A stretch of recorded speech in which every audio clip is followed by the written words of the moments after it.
तो पहला टर्म है डिग्री। एक पॉलिनोमियल का कुछ डिग्री होता है। क्या डिग्री? बीएससी ऐसा डिग्री है क्या? नहीं नहीं नहीं नहीं नहीं, एक पॉलिनोमियल का कुछ डिग्री होता है, उसकी बात कर रहे हैं। तो डिग्री क्या है? Highest power of the variable. वो जो पॉलिनोमियल में जो वेरिएबल दिख रहा है उसका सबसे बड़ा वाला पावर जो है उसको हम बोलते हैं डिग्री। तो एक एग्जाम्पल से ही समझते हैं। तो मैंने एक एग्जाम्पल ले लिया, x square minus 2x plus 2 divided by 9। ये एक पॉलिनोमियल तो है, मुझे x का पावर में सिर्फ 2 और 1 दिख रहा है जो परफेक्टली ओके है। अब इसमें x का हाईएस्ट पावर कौन सा है? एक जगह पे x का पावर है 1, दूसरे जगह पे x का पावर है 2। तो इसमें बड़ा कौन सा है? इसमें बड़ा है 2। तो इस पॉलिनोमियल का डिग्री हो जाएगा 2, क्योंकि इसमें जो वेरिएबल का सबसे बड़ा वाला पावर है वो 2 है, इसलिए डिग्री 2 है। तो डिग्री का मतलब समझ में आया ना? जो भी उस पॉलिनोमियल में वेरिएबल का सबसे बड़ा पावर है उस बड़ा पावर को हम बोलते हैं डिग्री। अब एक और एग्जाम्पल देख लेते हैं, x प्लस 1। इसमें तो x का एक ही पावर है, क्या? x raise to 1। तो इसका डिग्री हो जाएगा 1। ठीक है, थोड़ा सा और एग्जाम्पल्स देखते हैं। अगर मैंने लिखा कि 2/7 x cube minus 7 x square plus square root of 2,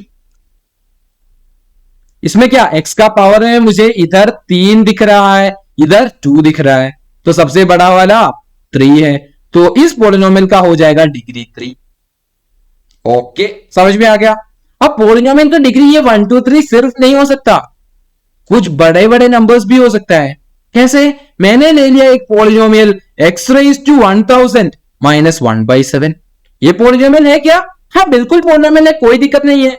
लेकिन इतना बड़ा पावर वाला पॉलिनोमियल हम यूजुअली यूज नहीं करते, बट हाँ ये पॉलिनोमियल तो है।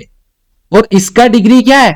इसका डिग्री होगा 1000, क्योंकि x का सबसे बड़ा वाला पावर 1000 है। ठीक है, और क्या हो सकता है? अब मैं एक और एग्जाम्पल दिखाता हूं।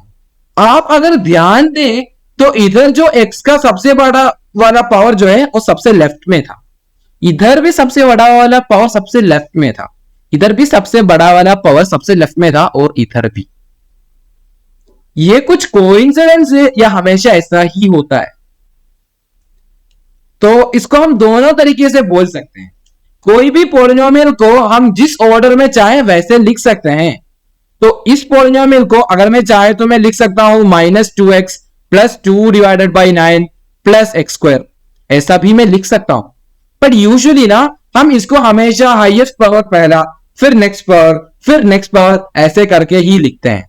ऐसा लिखना जरूरी नहीं है, बट इसको बोलते हैं पॉलिनोमियल का स्टैंडर्ड फॉर्म।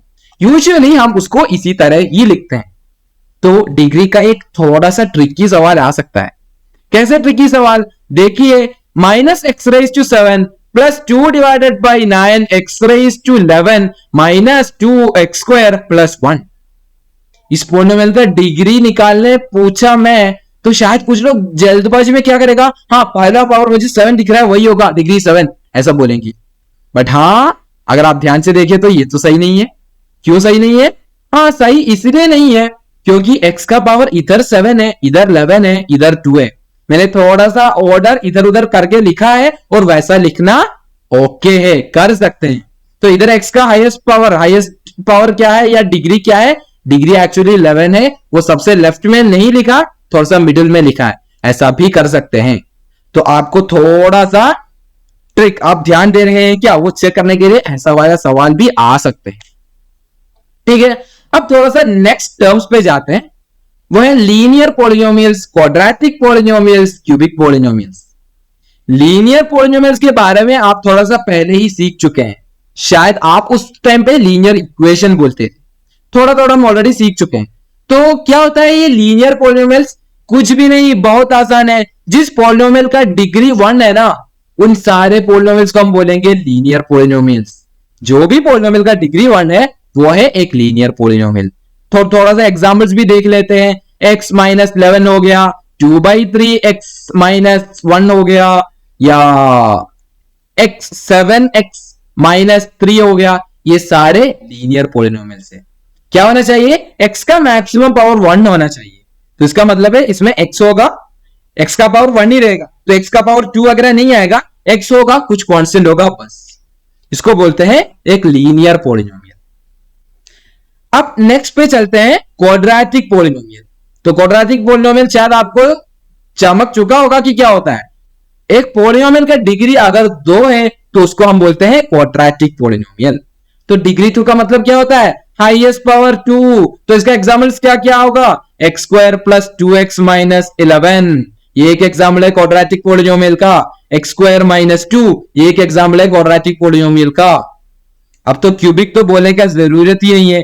क्यूबिक पॉलिनोमियल का मतलब कोई भी पॉलिनोमियल का डिग्री अगर 3 आ रहा है तो उसको हम बोलते हैं क्यूबिक पॉलिनोमियल। एक आसान सा एग्जाम्पल हो गया एक्स क्यूब माइनस 11। एक थोड़ा सा बड़ा वाला एग्जाम्पल हो गया 3x cube minus 2 divided by 11 x square plus 1 divided by 197। ये भी एक क्यूबिक पॉलिनोमियल है क्योंकि इधर सबसे बड़ा पावर x का मुझे 3 दिख रहा है। तो क्लियर है ना ये टर्म्स। अब चलते हैं आगे और समझते हैं थोड़ा सा और टर्म्स। अगला टर्म है टर्म। अच्छा, पॉलिनोमियल के केस में टर्म भी एक टर्म होता है। ठीक है, समझते हैं टर्म ऑफ ए पॉलिनोमियल क्या होता है। A number or a product of a number and variable raised to a power। अच्छा, एक नंबर को या एक नंबर और एक वेरिएबल की पावर का प्रोडक्ट को साथ में हम एक टर्म बोलते हैं। थोड़ा सा कंफ्यूजिंग है क्या, तो एक एग्जांपल लेके अच्छे से समझते हैं। तो एक पॉलिनोमियल में ले रहा हूं p of x is equal to 2x raised to 7 minus 1 divided by 4x cube plus x minus square root 3। ये देखिए तो एक डिग्री 7 पॉलिनोमियल है क्योंकि इसमें सबसे बड़ा पावर मुझे दिख रहा है वो 7 है। अब इसका टर्म का मतलब होता है, एक टर्म है 2x raised to 7। इसमें क्या क्या है, एक नंबर है, x का कुछ पावर है, इसको हम एक टर्म बोल सकते हैं। अब दूसरा टर्म क्या होगा, दूसरा टर्म होगा -1 डिवाइडेड बाई 4x क्यूब। एक नंबर है, एक x का पावर है, साथ में हम उसको एक टर्म बोलेंगे। अब अकेला x जो इधर तीसरा दिख रहा है ना, वो भी एक टर्म होता है। फिर लास्ट में अकेला एक नेगेटिव स्क्वायर रूट 3 दिख रहा है, वो भी एक टर्म है। तो एक पॉलिनोमियल का मतलब है, तो एक टर्म का मतलब है इधर एक नंबर या एक नंबर विद सम वेरिएबल का पावर। या आप ऐसे भी सोच सकते हैं कि हमने अगर एक पॉलिनोमियल को लिया और लिखा, उसमें अगर कहीं प्लस या माइनस आया तो टर्म को सेपरेट कर देता है। मतलब 2x raised to 7 minus 1 by 4 x cube plus x minus root 3 का पहला टर्म होगा 2x raised to 7। अब मैं आगे नहीं बढ़ूंगा क्योंकि उधर नेगेटिव आ गया है, तो पहला टर्म 2x raised to 7।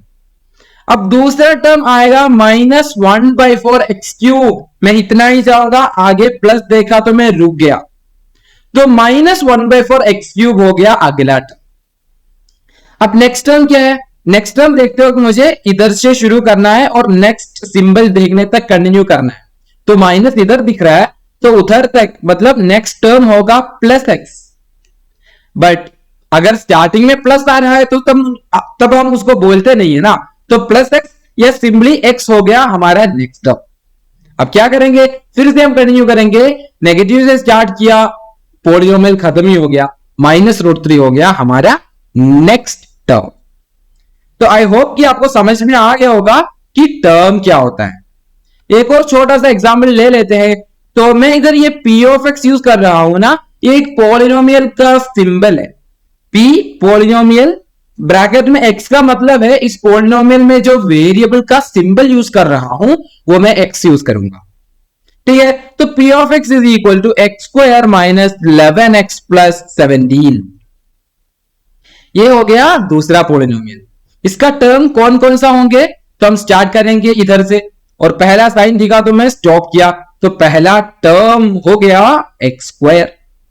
फिर कौन सा टर्म है, नेक्स्ट में नेगेटिव से स्टार्ट किया और अगला प्लस के पहले रुक गया, तो नेक्स्ट टर्म हो गया -11x। नेक्स्ट टर्म क्या होगा, प्लस से स्टार्ट किया और पॉलिनोमियल ही खत्म हो गया, तो 17 हो गया अगला टर्म। तो इन सबको हम बोलते हैं term of a polynomial. Clear है। अब चलते हैं अगले टर्म, क्या है, कोएफिशिएंट। एक पॉलिनोमियल का कोएफिशिएंट। कोएफिशिएंट क्या है, the numerical factor of each term. हर एक टर्म में जो नंबर साथ में आता है ना, उसको हम बोलते हैं एक कोएफिशिएंट। तो अगर हम पहला वाला एग्जाम्पल पे जाएं, तो उसका टर्म्स है 2x⁷, -1/4x³ x और -√3। इसमें हम बोलेंगे कि x⁷ का कोएफिशिएंट है 2। तो एक टर्म में वेरिएबल के साथ जो नंबर आता है, उस नंबर को हम बोलते हैं कोएफिशिएंट। तो x⁷ का कोएफिशिएंट हो गया 2, क्योंकि 2 उसके साथ आ रहा है। अब x³ का कोएफिशिएंट क्या है, अगर हम इधर देखेंगे तो शायद आप सोचेंगे x³ के साथ 1/4 दिख रहा है, तो x³ का कोएफिशिएंट होगा 1/4। ना, आपको ध्यान देना चाहिए, जब हम कोएफिशिएंट देखते हैं ना, साथ में क्या साइन है वो भी कंसिडर करना चाहिए। तो x³ का कोएफिशिएंट होगा -1/4। ठीक है, उसका साथ वाला साइन भी देख लिया, -1/4 है x³ का कोएफिशिएंट। वो मैं इधर देखा तभी सेम ही तो है, एक टर्म है -1/4 x³, तो उसमें न्यूमेरिकल पार्ट या न्यूमेरिकल फैक्टर है -1/4, तो उसका कोएफिशिएंट है -1/4। अब x के साथ मुझे तो कुछ नंबर नहीं दिख रहा है, कुछ नंबर नहीं दिख रहा, इसका मतलब क्या होता है, मैं ऐसा मान सकता हूं कि एक नंबर है एक्चुअली, बट आपको मैं लिखा नहीं हूं क्योंकि वो 1 है। 1 इंटू एक्स तो x ही होता है ना, इसलिए मैं 1 लिखा नहीं। तो अगर हमें कोई कोएफिशिएंट दिख नहीं रहा है, उसका मतलब है उधर कोएफिशिएंट 1 है। तो इस पॉलिनोमियल में x का कोएफिशिएंट है 1। फिर क्या, एक न्यूमेरिकल पार्ट, सिर्फ नंबर है बिना कोई वेरिएबल का, वो है -√3।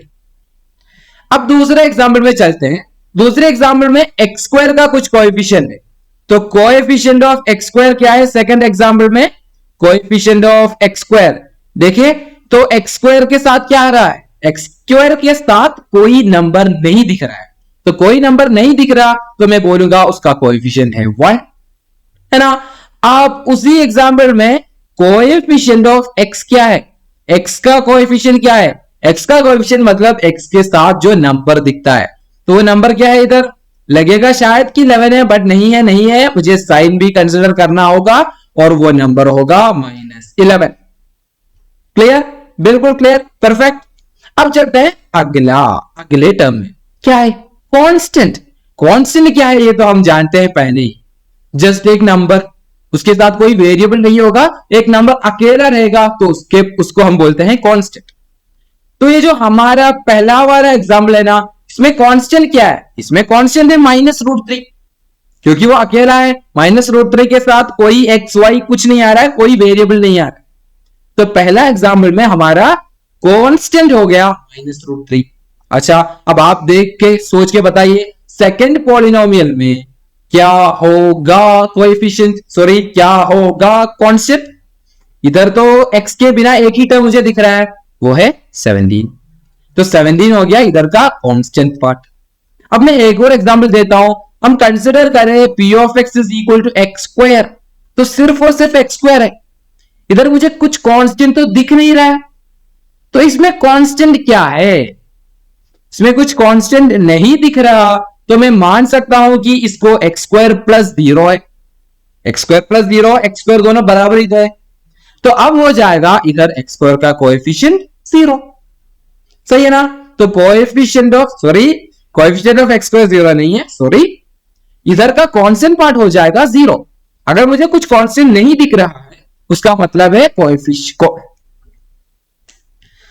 अगर मुझे कोई कांस्टेंट नहीं दिख रहा है, उसका मतलब है कांस्टेंट 0 है। अगर कोई कोएफिशिएंट नहीं दिख रहा है, जैसे इधर है, उसका मतलब है कोएफिशिएंट 1 है।